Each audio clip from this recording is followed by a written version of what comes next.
Good morning guys. நம்ம இன்றைக்கி என்ன பார்க்க போகிறோம் அப்படின்னா, இயற்கையான முறையில் தயாரிக்கப்பட்ட கோதுமை மாவுலேருந்து எப்படி சப்பாத்தி பண்ணுறது அப்படிங்கிறத வந்து நம்ம பற்றி பார்க்க போகிறோம்.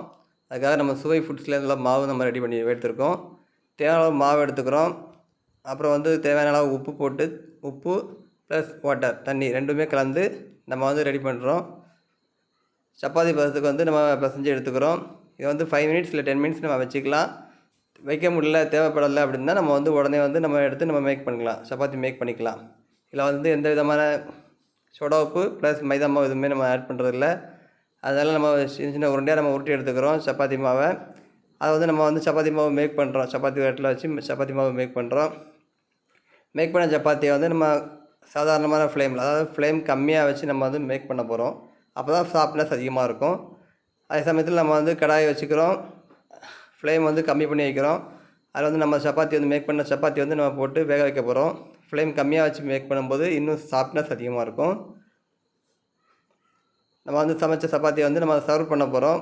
அது வந்து கடலை குருமா அப்படி இல்லைனா சிக்கன் குழம்பு வச்சு நம்ம யூஸ் பண்ணிக்கிறோம். டேஸ்ட் வேறு லெவலில் இருக்கும். ஏன்னா எந்த கலப்படமும் இல்லை. பிடிச்சிருந்தால் லைக் பண்ணுங்கள், ஷேர் பண்ணுங்கள், கமெண்ட் பண்ணுங்கள்.